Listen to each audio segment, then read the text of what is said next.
என் இனிய தமிழ் அன்பர்களுக்கு என் முதற்கண் வணக்கம்.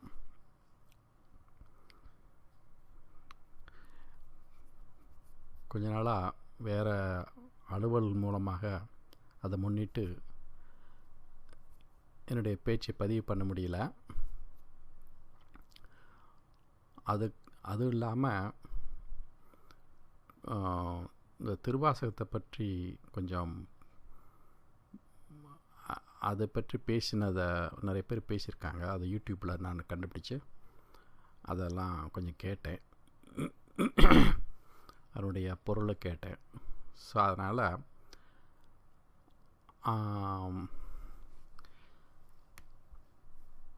அதை வைத்து திருமந்திரத்தையும் இணைத்து எப்படி பேசலாம் அப்படின்னு கொஞ்ச நாளாக யோசனை பண்ணிட்டு இருந்தேன். அதனுடைய விளைவு தான் இன்றைக்கு என்னுடைய பேச்சை நான் தொடர்கிறேன். இப்போ திருவாசகம் அப்படின்னா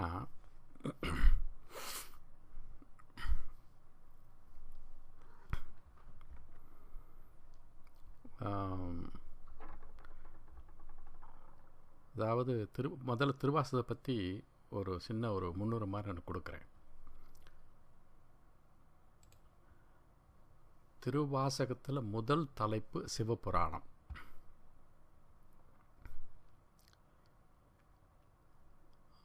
அது திருப்பரந்துறையில் அருளியது. திருப்பரந்துறை தான் மாணிக்கவாசகர் சிவனின் அருள் பெற்று அவர் இந்த திருவாசகத்தை பாட ஆரம்பித்தார். இப்போ மாணிக்கவாசருடைய வரலாறு எல்லாத்துக்கும் தெரியும், அதிகமாக சொல்ல வேண்டியதில்லை, சுருக்கமாக மட்டும் சொல்லிடுறேன். அவர் பாண்டிய மன்னன்கிட்ட அமைச்சராக இருந்த பொழுது அந்த நாட்டில், அப்போ பாண்டிய நாட்டில் குதிரைப்படைகளுடைய வலிமை குறைந்து விட்டது.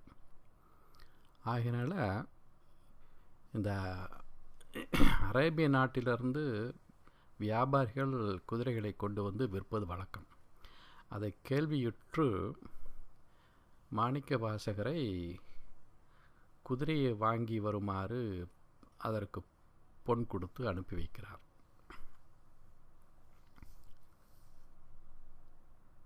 இந்த தந்தி டிவியில்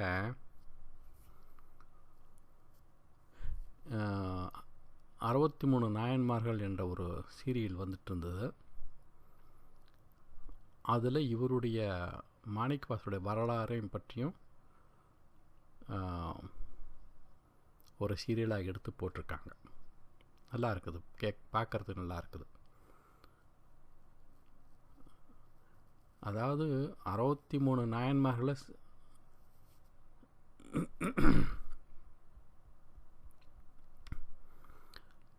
மாணிக்கவாசகர் கிடையாது, அந்த வரிசையில் அவர் சேரல. அதனால் இவர் 64வது நாயன்மார்களாக நம்ம கண்டுகொள்ளலாம். அதுக்கு பிறகு நிறைய பேர் வந்திருக்காங்க. அதாவது பட்டினத்தார், அருணகிரிநாதர், அப்புறம் இவர் வள்ளலார், இவங்கெல்லாம் இது போல் நிறைய பேர் வந்திருந்தாங்க. இவங்களெல்லாம் தொகை அடியார்கள் என்ற வரிசையில் அவங்கள சேர்த்துக்கலாம். அது ஏன் நான் 63 நாயன்மார்களை இவர் அந்த காலத்தை சேர்க்கல அப்படிங்கிற விஷயம் எனக்கு இன்னும் பிடிப்படலை. ஆனால் சிவன் கோயிலில் இந்த 63 நாயன்மார்களை வரிசையில் அவர் இல்லைன்னா கூட தனிப்பட்ட முறையில் ஒரு 4வர் என்ற ஒரு அடிப்படையில், அதாவது அப்பர், சுந்தரர், சம்பந்தர், மாணிக்கவாசகர், அந்த இடத்துல அவருக்கு முக்கியத்துவம் கொடுத்துருக்காங்க.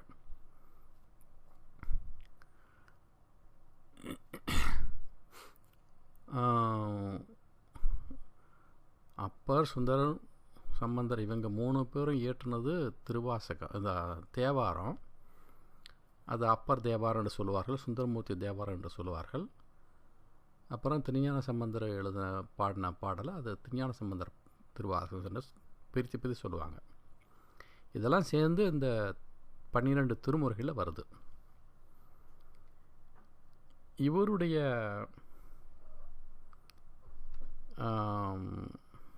அதாவது திருவாசகமும் இந்த 12 திருமுறைகளில் வருது.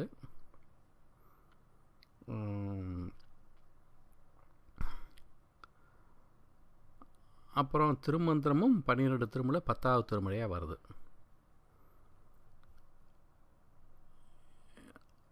இந்த அடிப்படையில் 63 நாயன்மார்களில் அவர் சேர்க்கலனா கூட அந்த நால்வருங்கிற ஒரு முறையில் அவர் சேர்த்துருக்காங்க.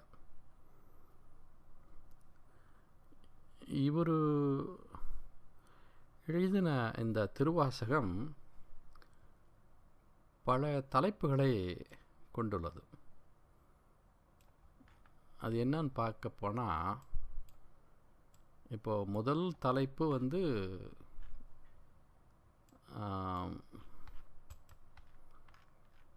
அதாவது சிவபுராணம். அதுதான் வந்து நமசிவாய வாழ்க, நாதன்தான் வாழ்க, இப்படி போகும்.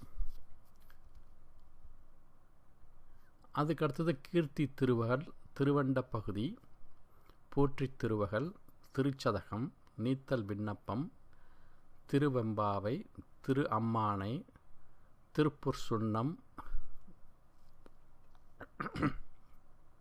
திருக்கோத்தும்பி, திருத்தெல்லோயனம், இப்படியாக கிட்டத்தட்ட மொத்தம் எத்தனைன்னா ஒரு 51 தலைப்புகள். கடைசியாக வந்து அச்சோபதிகம் அப்படின்னு. அச்சோபதிகம்னா அனுபவ வழி அறியாமை. ஆக மொத்தம் 661 பாடல்களை மாணிக்க வாசகர் பாடியிருக்கார். இந்த மதுரை ப்ராஜெக்ட் .org என்ற அந்த தலைப்பில் நீங்கள் போய் பார்த்தீங்கன்னா இன்டர்நெட்டில் இதெல்லாம் அங்கே தொகுத்துருக்காங்க. இதில் வந்து என்னென்ன பாட்டு, எந்தெந்த தலைப்பு, எந்தெந்த தளத்தில் பாடப்பட்டது என்று பார்க்கலாம். ஒரு அதாவது மாணிக்க வாசகர் பல திருத்தலங்களுக்கு அவர் செல்லலை. அவர் குறிப்பாக ஒரு 4-5 இடம் தான் போயிருந்தார். அது மற்ற இடத்துல வந்து மற்ற கோயிலுக்கு அவர் போயிருந்தால் கூட அந்த கோயிலில் அவர் பாடலை. ஆனால் இந்த வெப்சைட்டில் என்ன போட்டிருக்குதுன்னா, எந்தெந்த இந்த மொத்தம் இவ்வளோ தலைப்பு சொன்னேன் இல்லையா, அந்த தலைப்பு வந்து அதில் வந்து எந்தெந்த தலைப்பு எந்தெந்த கோயிலில் பாடப்பட்டது, திருத்தலங்களில் பாடப்பட்டது என்று அதில் விளக்கமாக இருக்கிறது. அவர் சென்ற கோயிலெல்லாம் வந்து திருப்பெருந்துறை, உத்தரகோசமங்கை, அப்புறம் திருக்கழுக்குன்றத்துக்கு கூட போயிருக்காரு. அப்புறம் சிதம்பரம், அப்புறம் இன்னொரு இடம் காஞ்சிபுரமோ இன்னமோ ஒரு இடம். அதிக கோயிலுக்கு அவர் போகல. ஆனால் முழுக்க சிவபெருமானையே அவர் பாடியிருக்கார். அது கொஞ்சம் பக்தி மார்க்கமாக நெஞ்சு உருகி பாடியிருக்கார். அதாவது அவர் சிவபெருமானத்தை, அதாவது திருவாசத்தை கேட்க கேட்க நமக்கே இந்த கல் நெஞ்சும் உருகும் என்று பல பேர் சொல்கிறாங்க. அதை உணர முடியும். அந்த அடிப்படையில் நான் வந்து எடுத்துக்கிற இப்போது அந்த ஒரு, அதாவது எந்த அந்த முதல்ல இருக்கிற இந்த சிவபுராணம் என்ற ஒரு தலைப்பை எடுத்துக்கிட்டு அதில் முதல் அடி நமசிவாய வாழ்க, நாதந்தாள் வாழ்க என்று சொல்கிறார் இல்லையா, அந்த அடியை மட்டும் எடுத்துக்கொண்டு இந்த நமசிவாய என்று அவர் சொல்கிறாருன்னா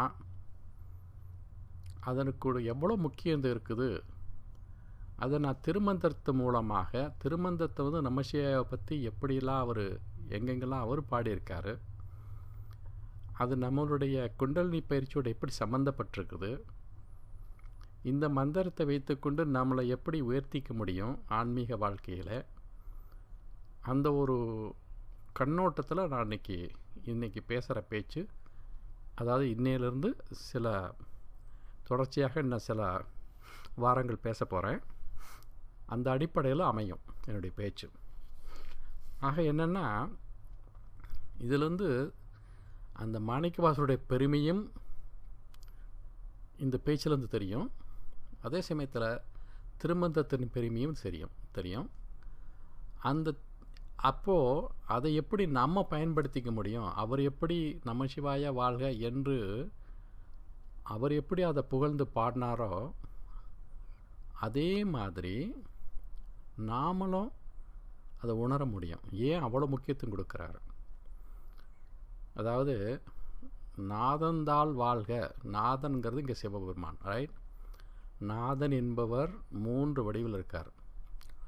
ஒன்று உருவ வழிபாடு, அதுதான் நடராஜ பெருமான் அல்லது தட்சிணாமூர்த்தி. அடுத்தது அருவுருவ வழிபாடு, அது சிவலிங்கம். அதுக்கடுத்தது அருவ வழிபாடு, ஜோதி வடிவாக இருக்கிறார், இல்லைங்களா? இப்போது அதையே முன்னாடி போடாமல் அந்த நமசிவாய அவருக்குள்ள அந்த மந்திரத்தை, சிவனுக்குரிய மந்திரத்தை, பஞ்சாட்சர மந்திரத்தை முன்னாடி போடுறார். நமசிவாய வாழ்க என்று சொல்லுகிறார் எடுத்த உடனே. அப்படின்னா அந்த மந்திரத்துக்கு எவ்வளோ முக்கியத்துவம் கொடுக்கணும் அவர். அதாவது மந்திரம் சிறந்ததா, அந்த மந்திரத்தினுடைய நாதன் சிறந்தவரா அப்படின்னு ஒரு அந்த நோக்கத்தோடு பார்த்தோம்னா, ஆன்மீக வாழ்க்கைக்கு வந்து மந்திரம் ரொம்ப வலிமையானது. என்ன, இப்போது ஒரு அந்நியர்களுக்கான வச்சுக்க, தமிழ்நாட்டு இல்லாதவங்க ஒரு வெளிநாட்டுக்காரங்க இருக்காங்க வச்சுங்க, அவர்கள்கிட்ட வந்து நம்ம சிவபெருமானை பற்றி சொன்னால் அவ்வளோ தூரம் ஏற்றுக்கிறதில்ல. ஏன்னா அவங்க வந்து கிறித்துவ மதத்தை அதை பின்பற்றி வர்றதுனால. ஆனால் அவர்கள்ட்ட இந்த நமசிவாய மந்திரத்தை சொல்லி தியானம் பண்ண சொன்னால் அதை செய்கிறாங்க.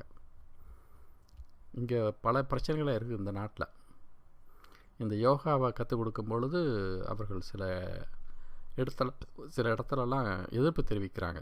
ஏன்னா அவங்க என்ன பயப்படுறாங்கன்னா, நம்ம இந்த யோகாவை அடிப்படையாக வைத்து நாம் இந்து மதத்தை பரப்புகிறோம் அப்படிங்கிற ஒரு அடிப்படையில் அவங்க பார்க்குறாங்க.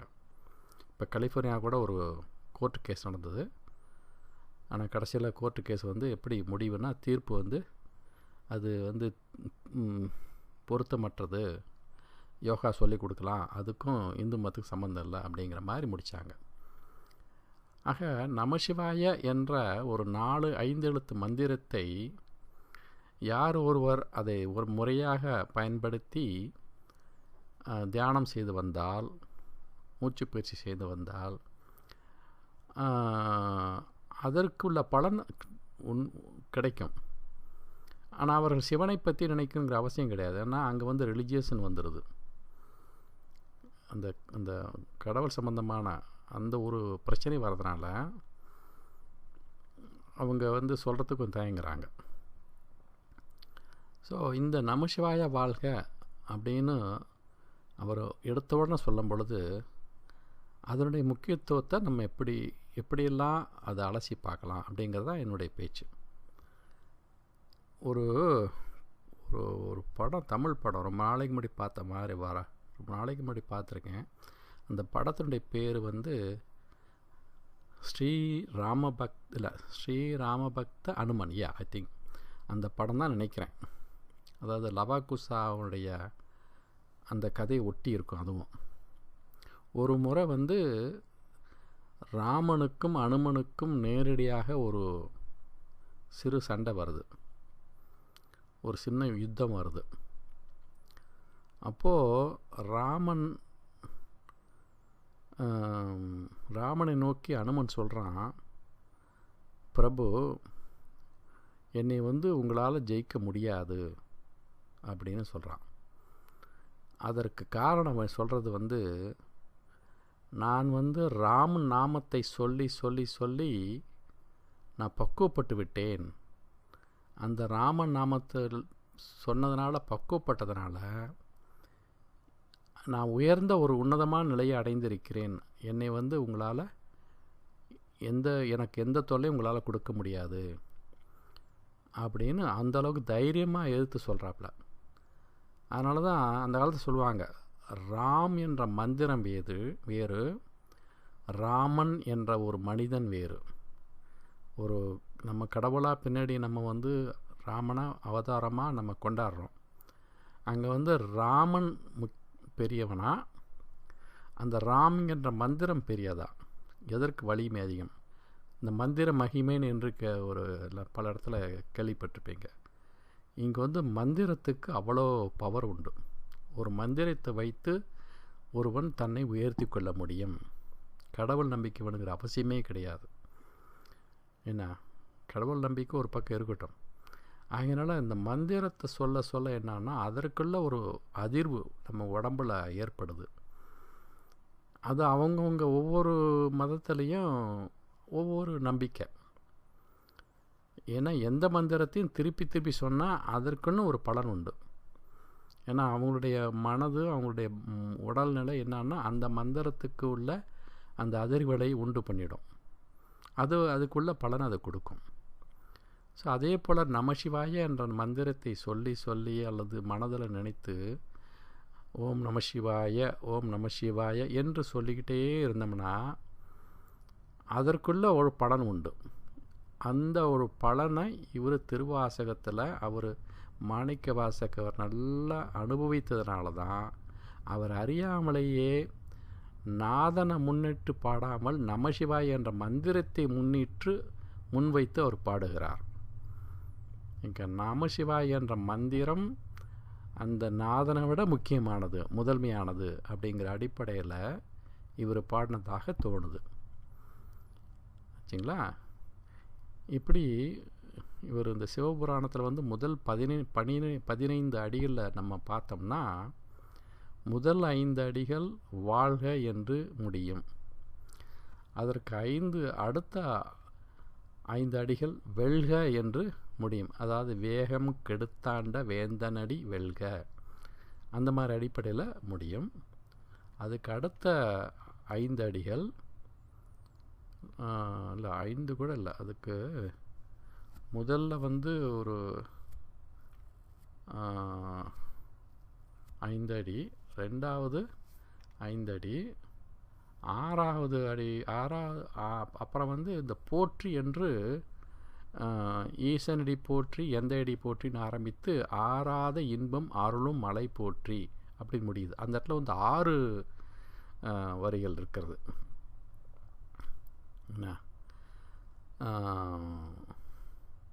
ஆக வாழ்க வெல்க போற்றி இந்த அடிப்படையில் அவர் பாடுறாரு. அப்புறம் அதுக்கு பிறகு அவனுடைய தன்மை மாறுது. சிவன் அவன் என் செந்தியில் நின்று அதனால் அவன் அருளாலை அவன் தான் வணங்கி சிந்தை மகிழ சிவபுராணம் தன்னை, இப்படி போயிட்டுருக்குன்னு வச்சிங்களேன். ஸோ கடைசியில் இந்த சிவபுராணம் மொத்தம் அதாவது 90 நினைக்கிறேன், லெட் மீ see that 95 அடிகளை கொண்டது. அவ்வளோதான். அதான் சிவபுராணம். இதுதான் திருவாசகம் என்று நினைத்து கொள்ளாதீர்கள். அதுக்கு தான் சொல்ல வந்த முன்னாடியே. நான் ரொம்ப நாள் அப்படி தான் நினச்சிட்டு இருந்தேன். அதுதான் திருவாசகம் நினச்சிட்டு இருந்தேன். ஆனால் சமீபத்தில் தான் இதெல்லாம் பார்க்கும் பொழுது திருவாசகம் இதற்கு மேலே இருக்குது, எல்லாம் சேர்த்து திருவாசகம் என்று நான் புரிந்து கொண்டேன். அந்த திருவாசகத்தில் முதல் தலைப்பு சிவபுராணம். இப்போது இந்த முதல் அடி எடுத்துக்கொள்வோம். நமசிவாய வாழ்க, நாதந்தாள் வாழ்க. இதில் நமசிவாய வாழ்க என்ற அந்த ஒரு 2 அடியை மட்டும் எடுத்து தான் நம்ம கொஞ்ச நாளாக பார்க்க போகிறோம். அப்புறம் நாதன் தாழ் வாழ்க என்ற அந்த தலைப்புக்கு நம்ம பின்னாடி வருவோம். ஆச்சா? ஸோ இன்றைக்கி அந்த நமசிவாய வாழ்க என்ற அந்த 5 எழுத்து மந்திரம் இருக்குதே, அந்த 5 எழுத்து மந்திரத்தை ஏன் வாழ்க வாழ்கன்னு சொல்கிறார் அப்படின்னா, அதனுடைய பெருமையை உணர்ந்து அதை நினைத்து அதை சொல்லி அவர் தியானம் பண்ணி அந்த இறைவன் அருள் பெற்று இந்த திருவாசகத்தை அவர் இயற்றினார். அதுதான் முக்கியமானது. ஸோ இந்த 5 எழுத்து மந்திரத்தை நாம் எப்படி பார்க்கலாம்? நான் என்ன செஞ்சேன்னா, இந்த திருமந்திரத்தில் இருக்க பாடல்களை கொஞ்சம் அலசி பார்த்தேன். எங்கெல்லாம் நமசிவாய என்று அவர் சொல்கிறாரு, அப்புறம் எங்கெல்லாம் சிவாய நம என்ற மந்திரத்தை சொல்கிறாரு அப்படிங்கிறத ஒரு தொகுப்பு எடுத்தேன், லிஸ்ட் எடுத்தேன். கிட்டத்தட்ட அது ஒரு என்ன சொல்லணும்னா ஒரு 40 பாடல் 30-40 பாடல்கள் இருக்குது. அது மாதிரி இந்த மாதிரி நமசிவாயவா அல்லது சிவாய நம என்ற சொல்ல அடிப்படையில் இந்த 2 மந்திரத்துக்கும் உள்ளது வித்தியாசம் என்னென்னா, நமசிவாய என்பது தூள மந்திரம், சிவாய என்பது சூட்சும மந்திரம். அப்புறம் சிவாய சிவசிவ என்பது அதிசூட்சம மந்திரம். அப்புறம் சிவாய சிவசிவங்கிறது அந்த என்னென்னா, அந்த சிவாய அந்த சிவசிவ போயிடும், அப்புறம் சிவாய மட்டும் நிற்கும், அப்புறம் சி மட்டும் நிற்கும். சிங்கிறது சிகரம், அதுதான் கடைசி. அந்த கடைசியில் ஒரு இப்படி போட்டேன்னு வச்சிங்களேன், ஒரு முக்கோணம் போட்டேன்னு வச்சிங்களேன், அந்த முக்கோணத்துடைய டாப் அந்த வெர்டெக்ஸ் இருக்குது, அதை வந்து சீன் போட்டுங்க. ஸோ அங்கேருந்து கீழே வர எழுத்துக்கள் அதிகமாகிட்டே இருக்கும் வச்சிங்களா. இது மாதிரி நீங்கள் பார்த்துருக்கலாம். அந்த நம்ம இந்தியாவில் தமிழ்நாட்டில் கோயில்லையே முன்னாடி இருக்கும், அந்த கோயிலில் லைட்டே போட்டிருப்பாங்க, சிவாய சிவசிவன் போட்டிருப்பாங்க. கீழே நமசிவாயன்னு இருக்கும், அதுக்கு மேலே சிவாய சிவசிவ, அப்புறம் சிவா, இப்படி போயிட்டுருக்கும். இந்த அதாவது சூட்சம மந்திரம் இல்லை ஸ்தூல மந்திரம், சூட்சம மந்திரம், அதிசூட்சம மந்திரம், அப்புறம் அதி சூட்சம மந்திரம், இப்படியே போயிட்டுருக்கும். இவங்க வந்து நான் என்ன கேள்விப்பட்டேன்னா, எவ்வளோ உண்மையோங்கிறது தெரியாது. இதற்கு இப்போ யாராவது இதை நினைத்து தியானம் பண்ணணும்னு நினச்சாங்கன்னா அவர்களுக்கு படிப்படியாக தான் தீட்சை கொடுப்பாங்களாம். அதாவது சிவாய நமசிவாயங்கிற மந்திரத்தை கொடுப்பாங்களாம், அதர் பிரகாரம் சிவாய மந்திரத்தை கொடுப்பாங்களாம், சிவாய நம என்ற மந்திரத்தை. அது கொஞ்ச நாள் பயிற்சி பண்ணிட்டு வரணும். அப்புறம் சிவாய என்ற மந்திரத்தை, சிவாய சிவசிவ என்ற மந்திரத்தை கொடுப்பாங்களாம். அப்புறம் சிவாய், இப்படி கொஞ்சமாக அதுக்கு காலம் இடைவெளி அதிகம் அப்படிங்கிற மாதிரி நான் கேள்விப்பட்டேன். அந்த ஆதீனத்தில் சேர்ந்தவங்களாம் அந்த மாதிரி தான் இது மாதிரி தீட்சை கொடுப்பாங்கன்னு கேள்விப்பட்டேன். அது எனக்கு அவ்வளோ தூரம் உறுதியாக தெரியாது, எங்கேயோ யாரோ பேசுகிறத நான் கேட்டேன். எனக்கு 100% எனக்கு உறுதியாக என்னால் சொல்ல முடியல, இப்படி தான் செய்கிறாங்கன்னு. இதுவும் இங்கே கேள்விப்பட்டதான். இப்போ நாமும் இந்த அடிப்படையில் இன்றைக்கி ஒரு 1-2 பாடல்களை பார்ப்போம். எப்படிலாம் இந்த சிவாய நமசிவாயங்கிற மந்திரத்தை, அந்த அக்ஷரம் சொல்லலாம், 5 அக்ஷரம், அந்த 5 அக்ஷரத்தை எப்படிலாம் நம்ம வந்து சொல்லலாம், அதாவது திருமந்திரத்தின் பாடலின் மூலமாக அதை எப்படிலாம் சொல்லலாம் அப்படிங்கிறத தான் நாம் என்னுடைய பேச்சில் வந்து அடங்கும். அதாவது இன்றைக்கி மட்டும் இல்லை, இன்னையிலேருந்து இன்னும் ஒரு சில வாரத்துக்கு நான் பேசக்கூடிய பேச்சில் இதெல்லாம் அமையும். இன்றைக்கி வந்து ஒரு பாடலை நான் எடுத்து இப்போ பேசுகிறேன். அதாவது உள்ளம் பெருங்கோயில் ஊனுடம்பாளையம் அப்படின்னு நம்ம முன்னாடி பார்த்துருக்கோம். அதே போல் இப்போ இந்த ஸ்தூல மந்திரம், சூட்சம மந்திரம், அதிசூட்ச மந்திரங்கிறத பற்றி முன்னாடி நான் சொல்லியிருக்கேன். அதே திரும்ப நம்ம பார்க்க போகிறோம். என்ன கொஞ்சம் விரிவாக பார்க்க போகிறோம், அவ்வளோதான். இப்போது ஒரு பாடல், அந்த இது சொன்னேன்ல, இப்போது என்ன பாட்டோம், உள்ளம் பெருங்கோயில் ஊனுடம்பு ஆலயம் அப்படி சொன்னேன்ல, அதே மாதிரி இங்கே இந்த பஞ்சாட்சர மந்திரத்தை வைத்து ஆலயமாக அந்த இதை வைத்து, அந்த ஆலயத்தை வைத்து அவர் பாடுறார். ஒரு பாடல் என்னென்னா, ஆலயமாக அமர்ந்த பஞ்சாக்கரம், ஆலயமாக அமர்ந்த இத்தூளம்போய். ஓகே, ஆலயமாக அமர்ந்த பஞ்சாக்கரம், ஆலயமாக அமர்ந்த இத்தூளம்போய், ஆலயமாக வருகின்ற சூக்குமம், ஆலயமாக அமர்ந்திருந்தானே என்று ஒரு பாடல். இதில் நான் சொல்லக்கூடிய பாடல் பல தந்திரத்தில் இருக்குது. இப்போ இந்த பாடல் எங்கே இருக்குதுன்னா, அதாவது இந்த 4ஆம் தந்திரத்தில் இருக்குது. 4ஆம் தந்திரத்தில் நிறையவே இருக்குது. திருவம்பட சக்கரம் என்று அடிப்படையில் நிறைய பாடல் பாடியிருக்கார், அந்த தலைப்பில் பாடியிருக்காரு. அதில் தான் ஒரு பாடல் எடுத்து நம்ம பார்க்குறோம் அன்றைக்கி. ஆலயமாக அமர்ந்த பஞ்சாக்கரம். அப்போ பஞ்சாக்கரமே ஆலயம். அதாவது எப்படின்னா, நம்ம உடம்பு பூராமே பஞ்சாக்கரம் அடங்கியிருக்கு, அதுக்குள்ளே அடங்கியிருக்குது. எப்படின்னா, பஞ்சாக்கரம் அந்த மந்திரத்தை சொல்லி சொல்லி சொல்லி சொல்லி அது என்னன்னா, அதிலிருந்து வரக்கூடிய அந்த எழுத்து வடிவத்துக்கு அதுக்குன்னு ஒரு வைப்ரேஷன் சொல்லுவாங்களே, ஒரு அதிர்வு. அந்த அதிர்வு நம்ம இந்த உடம்புலையே அது அமைந்துவிடும். அப்படி அமைந்து போடும்போது நம்ம இந்த ஊனுடம்பானது ஒரு ஆலயமாக மாறிவிடும். ஓகே, உள்ளம் பெருங்கோயில் ஊனுடம்பு ஆலயம். என்ன, இந்த ஆலயத்துக்குள்ளே எத்தனை தெய்வம் இருக்குன்னு நான் முடி சொல்லியிருக்கேன். ஏன்னா அதான் 72 நாடு, 72,000 நாடுகள் இருந்தால் கூட 6 சக்கரங்கள் இருக்குது. அப்புறம் 7வது சகசத்தலம் என்ற ஒரு தலம் இருக்குது உச்சந்தலையில். இந்த ஒவ்வொரு சக்கரத்துலேயும் இருக்கிறது என்ன, தெய்வங்கள். அதாவது மூலாதாரத்தில் யார் இருக்கிறான்னா பிரம்மா இருக்கார், சுவாதிஷ்டானத்தில் விஷ்ணு இருக்கார், மணிப்பூரகத்தில் ருத்ரன் இருக்கார், அநாகதத்தில் மகேஸ்வரர் இருக்கார், விசுத்தி சக்கரத்தில் சதாசிவன் இருக்கார், அப்புறம் ஆஞ்ஞா சக்கரத்தில் சிவன் இருக்கார், அப்புறம் தலையில் உச்சந்தலையில் சிவனும் சக்தியும் விந்துநாத வடிவில் கூடி மகிழ்ந்து நமக்கு அருள் புரிகிறாங்க. அப்படிங்கிற ஒரு அடிப்படையில் முன்னாடி பார்த்துருக்கோம். அதனால் இந்த நமசிவாய வாழ்க என்ற அந்த ஒரு அடிக்கு மட்டும் இவ்வளோ விஷயம் இருக்குது. அதை மட்டும் எடுத்துக்கிட்டே சொல்லிக்கிட்டே போனால் நிறைய சொல்லலாம். அப்புறம் ஒவ்வொரு அச்சரத்தையும் ஒவ்வொரு லெட்டர் இருக்குல்ல, நகரம், அதான் நகாரம், மகாரம், சிவா சிகாரம், வகாரம், யகாரம், இப்படி அதுவும் நம்ம உடம்பில் இருக்கிற பூதங்கள், பஞ்சபூதங்கள். ஓகே, எப்படி என்னென்ன பூதங்கள் இருக்குது? மண், அப்புறம் என்ன அடுத்தது நிலம், மண்ணுக்கு அடுத்தது அதான் மண் நிலம் ஒன்று தான்.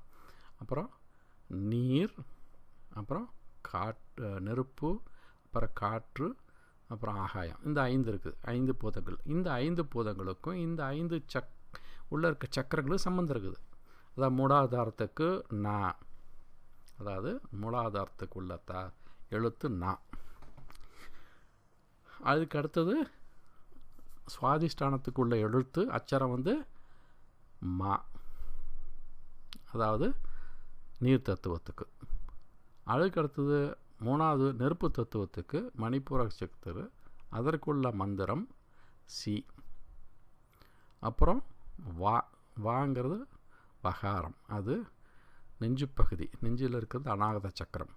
அங்கே என்ன தத்துவம் இருக்குது? காற்று தத்துவம். அதுவும் ஒன்று. ஓகே, கடைசியாக இருக்கிறது ஆகாய தத்துவம், அது விசுத்தி சக்கரம். அதற்கு சரியான அந்த மந்திரம் நம்ம சிவாய யகாரம். ஓகே, இப்படிலாம் ஒன்று சம்மந்தப்படுத்தி நம்ம பார்க்கணும். அதுக்கு பாடல் இருக்குது. நான் இன்றைக்கி இந்த பாடல் சொல்ல வரல, அப்படி ஒவ்வொரு பேச்சிலையும் அந்த பாடலை நான் கொண்டு விளக்குறேன். ஆச்சுங்களா? ஸோ இப்படி இந்த அடிப்படையில் என்னுடைய பேச்சு கொஞ்ச நாளைக்கு போயிட்டுருக்கும். இன்றைக்கி பார்த்தது என்னென்னா, ஆலயமாக அமர்ந்த பஞ்சாக்கரம். இந்த பஞ்சாக்கத்தை நம்ம சொல்லும் பொழுது இந்த உடம்பு ஊனுடம்பானது ஆலயமாகவே மாறிவிடும். ஓகே, ஆனால் இது வந்து தூள பஞ்சாக்கரம். அதுக்கடுத்து சொல்கிறார் பாருங்க, ஆலயமாக அமர்ந்த தூளம் போய் ஆலயமாக அறிகின்ற சூக்குமம் அப்படின்னு என்னென்னா, நம்மளுடைய குறிக்கோள் வந்து தூள பஞ்சாக்கரத்தை விட சூட்சும பஞ்சாக்கரம் தான். அதை அந்த சூட்சும பஞ்சாக்கரத்தை நம்ம கொண்டு வரணும். நமசிவாய அதை எடுத்துட்டு சிவாய நமங்கிறத கொண்டு வரணும். நமசிவாய மந்திரத்தை நம்ம சொல்லும் பொழுது தியானம் பண்ணுவதுக்கு அவ்வளோ ஒத்து வராது. அதை பஜனை பண்ணுறது தான் சரியாக இருக்கும். என்ன, ஓம் நம சிவாய அதான் வெளியே சொல்லி, அது வந்து சபா மந்திரம். ஓம் நம சிவாய, ஓம் நம சிவாய, ஓம் நம சிவாய, இப்படி வாயிலேயே உதட்டில் சொல்லி வெளியே மற்றவங்களுக்கு கேட்குற மாதிரி சொல்லக்கூடிய மந்திரம் தான் சபா மந்திரம். அசபி மந்திரங்கிறது வெளியே யாருக்கும் சொல்லாமல் மனதுக்குள்ளே நினைக்கிறது, அது வந்து சூட்சமம். ஓகே, அது வந்து சிவாய நம. ஆச்சா. ஆக எதுக்கு அதிக பவர் அதிகம்னா, எதுக்கு அதிக சக்தினா, இந்த சூட்சம மந்திரத்துக்கு தான் சக்தி அதிகம். சூட்சம மந்திரத்துக்கு ஸ்தூல மந்திரத்தோட சக்தி அதிகம். அதுதான் இது இங்கே சொல்கிறாரு. ஆலயமாக அமர்ந்த இத்தூளம் போய் ஆலயமாக அறிகின்ற சூக்குமம். அந்த சூக்கும மந்திரத்தை நம்ம சொல்ல ஆரம்பிக்கணும், அதை நினைக்கணும், சொல்லக்கூடாது. ஓகே, அப்படின்னு சொல்லிட்டு வந்தோம்னா அதனால் வரக்கூடிய அந்த அனுபவம், அதனால் வரக்கூடிய அந்த பலன் இருக்குல்ல, அதான் கடைசியில் ஆலயமாக அமர்ந்திருந்தானே. அப்போ அந்த சிவாய நம என்ற மந்திரத்தை நினைத்து நினைத்து தியானம் பண்ண அந்த ஆலயமாக இந்த உடம்புக்குள்ளே நம்ம சிவன் அமர்ந்திருக்கிறத நம்ம கண்டு கொள்ளலாம். அப்படிங்கிற அடிப்படையில் இந்த பாடல் பாடப்பட்டிருக்கிறது. பஞ்சாக்கரமே இறைவன் எழுந்தியருளுக்கும் இடம் என்பதாம். அந்த பஞ்சாக்கரம் வந்து தூள பஞ்சாக்கரத்தை விட சூட்சம பஞ்சாக்கரம் தான் முக்கியம் அப்படிங்கிறது தான் எனக்கு இந்த பாடலில் வலியுறுத்தப்படுகிறது. ஆச்சுங்களா? ஸோ இன்றைக்கு அப்புறம் இதை ஒட்டி இன்னொரு பாடல் என்னென்னா பாருங்கள், இதே மாதிரி தான் இருக்கும். அந்த பாடலை நான் சொல்லிவிட்டு நான் முடிச்சிடுறேன். அப்புறம் மேற்கொண்டு இன்னும் கொஞ்சம் ஆழமாக போகலாம் அடுத்த என்னுடைய பேச்சிலிருந்து. அஞ்செழுத்தாலை அமர்ந்ததன் நந்தியும். அஞ்செழுத்தாலை இதே மாதிரி தான் பாருங்கள். அஞ்செழுத்தாலை அமர்ந்ததன் நந்தியும், அஞ்செழுத்தாலை அமர்ந்த பஞ்சாக்கரம், அஞ்செழுத்தாகிய வக்கரம் சக்கரம், அஞ்செழுத்துள்ளே அமர்ந்திருந்தானே. இந்த சிவபெருமான் அந்த 5 எழுத்துக்குள்ளேயே அமர்ந்திருந்தான். எந்த வடிவில்? நம்ம உடல் மூலமாக. ஓகே, நம்ம உடம்புல ஆலயத்துக்குள்ளே. ஆலயம் என்பது பல கோயில்களை கொண்டது. சின்ன சின்ன கோயில்களை போனோன்னா சின்ன சின்ன சன்னிதானம் இருக்கும். மூல சன்னிதானம் இருக்கும், அப்புறம் அதை சுற்றிலும் பல சன்னிதானம் இருக்கும். அந்த சன்னிதானங்கள்லாம் அதுக்கு பேர் கோயில். எல்லாத்தையும் சேர்த்து அதுக்கு பேர் ஆலயம். அந்த ஆலயத்துக்கும் கோயிலுக்கும் வித்தியாசம். ஆச்சுங்களா? இங்கே அஞ்செழுத்தாலை அமர்ந்தன நந்தியும். நந்தி என்பது இங்கே சிவபெருமான். அஞ்செழுத்தாலை அமர்ந்த பஞ்சாக்கரம். ஓகே, பஞ்சாக்கரம் வந்து 5 எழுத்தால் ஆனது. அஞ்செழுத்தாகிய வக்கர சக்கரம், 5 எழுத்துள்ளே அமர்ந்திருந்தானே. இந்த வக்கர சக்கரம்னா என்னான்னு பார்க்கலாம். அதாவது இந்த திருவம்பல சக்கரம் அதுவும் 5 எழுத்தாலே அமைக்கப்பட்டுள்ளது. அந்த திருவம்பல சக்கரத்தை எப்படி போடணும், அதுக்குள்ள பாடல் என்ன அப்படிங்கிறத நான் இன்னொரு அடுத்த பேச்சில் நான் பேசுகிறேன். அது எப்படின்னா அங்கே வாங்க. திருவம்பல சக்கரம் சிவாய நம, மசிவாயன, நமசிவாய, ய நம சிவாய, சிவா ய நம சிவா, வாய நமசி, இதெல்லாம் சேர்த்து ஒரு சக்கரம் போடலாம். அதான் திருவம்பல சக்கரம். அதுக்குள்ள ஒரு பாடல் இருக்குது, அதெல்லாம் எடுத்து சொல்லி அது கொஞ்சம் நல்லா விளக்குறேன். ஸோ இந்த இந்த தொடர்ச்சியாக வரக்கூடிய சில என்னுடைய பேச்சில் இந்த நமசிவாய் வாழ்க என்ற அந்த ஒரு சொற்றொடருக்கு மட்டும் பல பாடல்களை சொல்லி இன்னும் கொஞ்சம் நல்ல முறையில் அதனுடைய பெருமையை புரிந்து கொள்வோம். இந்த பெருமையை அவர் மாணிக்க வாசகர் புரிந்து கொண்டதனால், புரிந்தது மட்டும் இல்லை, உணர்ந்து கொண்டதனால் அதை பயன்படுத்தி தன்னை மேம்பாட்டு கொண்டு வந்தார். அதற்கு இறைவன் அருள் அவருக்கு கிடைத்தது. முதல்ல இறைவன் அருள் கிடைத்தது. அப்புறம் பஞ்சாகத்த மஞ்சத்தை வைத்து அவர் தியானம் பண்ணி அவர் ஒரு உன்னதமான நிலையை அடைந்து பிறகு இந்த சிவபுராணம் அல்லது அந்த சிவபுராணம் முதல் இந்த திருவாசகத்தை அவர் பாடி முடித்தார். அது நமக்கு கிடைத்த பெரும் சொத்து. அதனால தான் சிவபெருமான அதாவது திருவாசகம் ஒரு தனித்து ஒரு உன்னதமான நிலையில் அந்த மனதை உருக்கக்கூடிய சக்தி வாய்ந்த ஒரு பாடலாக அந்த புராணமாக இன்றைக்கும் இருந்து வருகிறது. அது எல்லாத்துக்கும் உங்களுக்கு தெரியும்.